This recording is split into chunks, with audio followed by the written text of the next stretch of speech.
Hello student.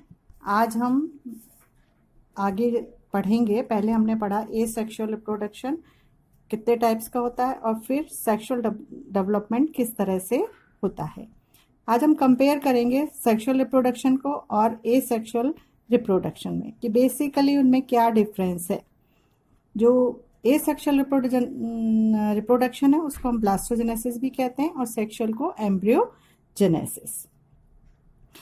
In fact ब्लास्टोजेनेसिस जो है वो एक सिंपलर है देन द एम्ब्रियोजेनेसिस। ये हम कैसे प्रूव कर सकते हैं, कुछ पॉइंट्स को हम डिस्कस करेंगे सेक्सुअल रिप्रोडक्शन के और फिर हम बताएंगे कि किस तरह सेक्सुअल रिप्रोडक्शन सिंपलर है देन सेक्सुअल रिप्रोडक्शन। सबसे पहले हमने ये सेक्सुअल में देखा था कि किस तरह से फिशन के द्वारा ए सेक्सुअल रिप्रोडक्शन होता है। उसके अंदर the blastozooid is derived from half the parental organism and in this ways it provides with a large proportion of the organs and parts which are necessary for making the new individuals। इसका मतलब क्या है कि उस fission के अंदर जो आधा पार्ट होता है उसके पास पेरेंटल ऑर्गेनिजम्स का बहुत सारा प्रोपोर्शन होता है, ऑर्गन्स होते हैं, पार्ट्स होते हैं जो इतने सफिशिएंट होते हैं कि नए इंडिविजुअल को बना सकें। और इसमें जो सबसे इंपॉर्टेंट चीज क्या होती है वो ये है the polarity of bilaterality of the parent organism prevail in the blastozooids. मतलब जो बहुत इंपॉर्टेंट होता है पोलैरिटी, वो पेरेंट से ही हमको इंडिविजुअल में मिल जाती है, प्रोजनी के अंदर मिल जाती है। अब हम आते हैं नेक्स्ट पर, वो क्या है बडिंग। बडिंग जो है वो थोड़ा सा कॉम्प्लिकेटेड है डेवलपमेंट फिशन से, सिंस इसमें क्या होता है all organs and differentiated parts of the blastozooids have to be produced anew. इसमें हमें पता है बडिंग में एक नई बड बनती है, उस बड के द्वारा पूरा एक नया जो है वो इंडिविजुअल प्रोड्यूस होता है, तो उस बड को ही एक नया इंडिविजुअल प्रोड्यूस करना होता है। ये जो टिपिकल बड है always consist of 2 layers of epithelial cells. ज्यादातर ये जो बड होती है उसमें 2 लेयर्स होती हैं एपिथेलियल सेल्स की। तो ये जो है द यंग ब्लास्टोजॉइट्स इज दस already in possession of the concentric stratification of body layers, a condition which in embryogenesis is achieved only after gastrulation. इसका मतलब क्या है कि ए सेक्सुअल रिप्रोडक्शन जो बडिंग के द्वारा होता है उसमें ऑलरेडी 2 एपिथेलियल सेल्स होती हैं जिनके पास कि आगे जाके स्ट्रेटिफिकेशन का क्या होना है, क्या बनना है, वो उनके पास पहले से ही रहता है। जबकि हम अगर सेक्सुअल में देखें तो वहां पर ये हमारी पोजीशन कब आती है, आफ्टर गैस्ट्रुलेशन, जब उसमें 3 लेयर्स बन जाती हैं। और दूसरा क्या है कि जो मार्फोजेनेटिक मूवमेंट्स हैं, इसीलिए क्या होता है मार्फोजेनेटिक मूवमेंट्स बडिंग में हमको जरूरत ही नहीं पड़ती, जबकि उसमें सेक्सुअल रिप्रोडक्शन में गैस्ट्रुलेशन के टाइम मार्फोजेनेटिक मूवमेंट्स को जरूरत पड़ती है और उसमें हमारा टाइम लगता है। और पोलैरिटी भी इसमें पेरेंटल जॉइट से हमको सेक्सुअल में मिल जाती है। तो इस तरह से ये बडिंग होता है। अब इसके बाद हम नेक्स्ट में आते हैं तीसरे में। तो तीसरा क्या था हमारा जिम्यूल फॉर्मेशन। जिम्यूल फॉर्मेशन जो है वो भी एक कॉम्प्लिकेटेड है, क्योंकि इसमें क्या होता है कि gemmule occurs after the death and decomposition of the parental animal. Consequently, the polarity of the new individual has to be worked out by itself।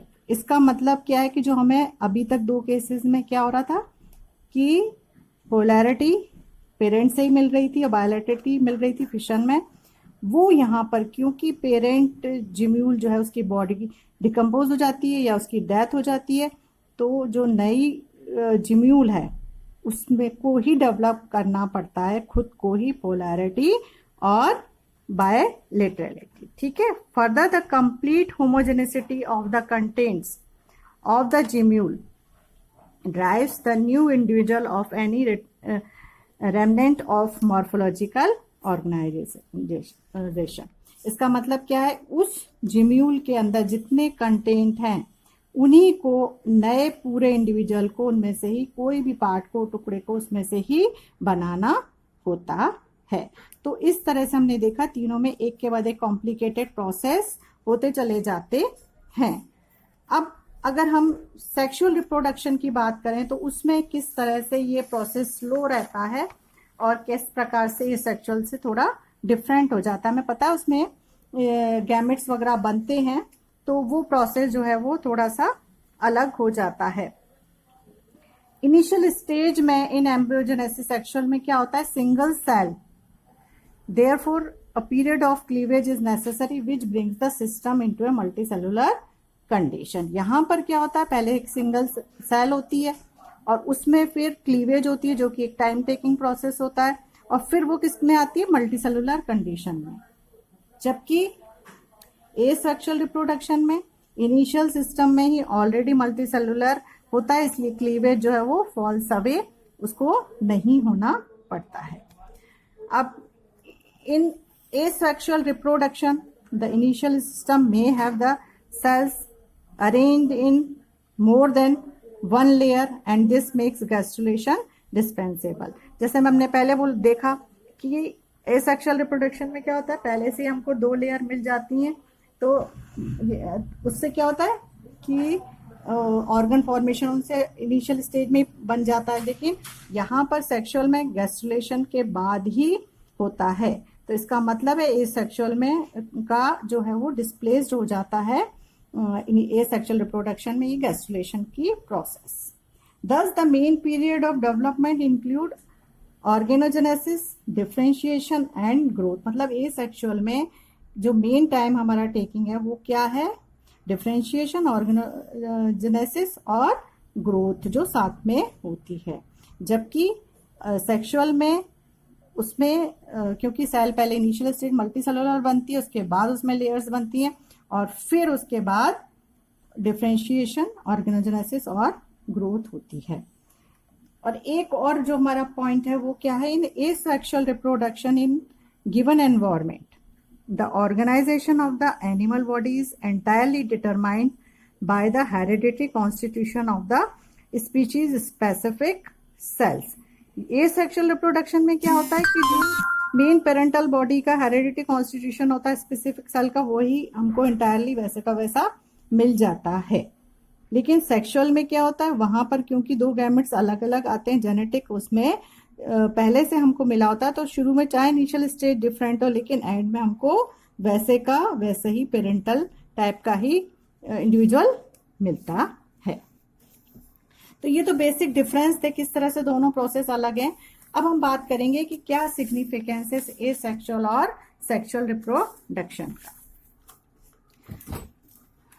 Asexual, this review of different forms of asexual reproduction reveals a principle of general significance। यहाँ पर हमें एक general significance दिखाता है। It shows that the complexity of morphogenetic process is already determined by the degree of difference that exists between the initial stage of development and the final condition। इसका मतलब क्या है कि सिंपल जनरल सिग्निफिकेंस यही है कि जो complexity morphogenetic movements की वो रुक जाती है और डिग्री जो है वो इनिशियल स्टेज में डिफरेंस कब आता है, जो इनिशियल स्टेज है और लास्ट स्टेज में कितना डिफरेंस है, उसी के अकॉर्डिंग मॉर्फोजेनेटिक मूवमेंट्स और वो कॉम्प्लिकेटेड होते हैं। अदरवाइज वो सिंपल वे में आगे पूरा इंडिविजुअल बन जाता है। जबकि सेक्सुअल रिप्रोडक्शन में हमको क्या क्या है जो कि दिखाई देता है different, initiation of development means क्या है, क्योंकि गैमेट्स होते हैं फिर उसमें फर्टिलाइजेशन होता है, जो कि क्या करते हैं, फर्टिलाइजेशन के बाद ही जो जाइगोट है वो इनिशिएटिव लेता है डेवलपमेंट का। यहाँ पर बाय पेरेंटल हेरिडिटी, क्योंकि दोनों गैमेट्स अलग अलग आते हैं इसलिए उनमें दोनों की हेरिडिटी भी हमको मिलती है। एक्सटर्नल डाइवर्सिटी ये देखने को मिलता है बहुत अच्छे से हमको सेक्सुअल रिप्रोडक्शन में कि एक्सटर्नली जो है वो एडेप्टेशन एनवायरमेंट के अकॉर्डिंग उनमें बहुत सारी आ जाती हैं और उनमें थोड़ा हमको डिफरेंस मिल जाता है।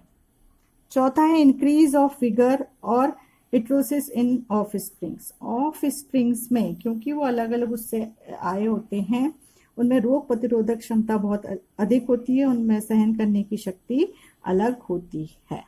तो इस प्रकार से सेक्सुअल और एसेक्सुअल रिप्रोडक्शन अलग होते हुए भी अपनी प्रोजनी को बचाए हुए रखते